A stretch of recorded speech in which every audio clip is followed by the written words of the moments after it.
Just জীবনে একটা ভুল করছো, আমাকে বিয়ে করে ফেলছো, বিকজ আমি তো তোমার জন্য পারফেক্ট না। ফাইন, আমি এরকম ইমপারফেক্ট মানুষের সাথে থাকতে পারবো। I want divorce. আবার বলো। আমি ডিভোর্স চাই। আলহামদুলিল্লাহ, আল্লাহর ওয়াস্তে আমাকে মাফ করে এনতে বের হয়ে যা। ভাবা ভাবি সব শেষ। সুজন স্যার, কম্প্রোমাইজ করে এত গরিব মানুষের সাথে থাকা যায়, কিন্তু এইরকম একটা নোংরা মেন্টালিটির মানুষের সাথে কম্প্রোমাইজ করে আমি থাকতে পারবো না।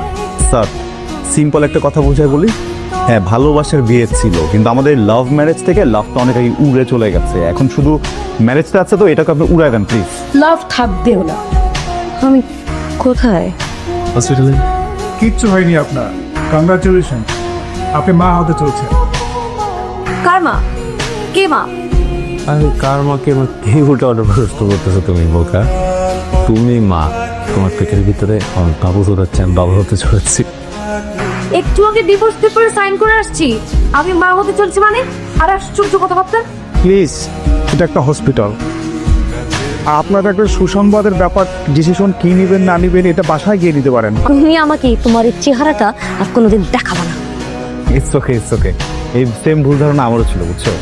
আমিও ভাবছিলাম যে গতকালের পর আর কখনো তোমার চেহারা দেখতে হবে না, কিন্তু দেখো এখন বুঝতেছি, তোমার চেহারাটা না দেখলে তো আমি তো শান্তি পাবো না, আমার তো রাতে ঘুম হবে না। আমি কার দিকে তাকা থেকে ঘুমাবো একটু বলো? আর তুমি যে বাসা থেকে চলে যাবা, তুমি তো একা একা যাবা না, সাথে করে তো পেটের ভিতরে আমার বাবুটাকে নিয়ে যাবা, এটা তো আমি হতে দিব না, বুঝছো না শোনা? তুমি তোমার এই মুখ দিয়ে বলছিলে না আমাকে ডিভোর্স দিবা, এখন যদি তুমি তোমার মুখ দিয়ে আমাকে বলো যে তুমি একদম বদলায় যাবা, ভালো মানুষ হয়ে যাবা, তুমি তোমার এই জিব্বা দিয়ে পুরো বাসা যেটা ক্লিন করবা, তারপরেও আমি তোমার সাথে সংসার করতেছি না। দেখুন, আপনি তো ম্যারিড, আমরা চাইলেই আপনার অ্যাবরেশনটা করতেই পারি, কিন্তু এখানে আইনি কিছু জটিলতা আছে। ইভেন আপনার অভিভাবক আর আপনার হাজবেন্ডকেও প্রয়োজন আছে, তার পারমিশন ছাড়া আমরা আপনার অ্যাবরেশনটা করতে পারবো না। আপনি সিয়াম সাহেবের ওয়াইফ বলছেন? এখন সে আমার হাজবেন্ড না।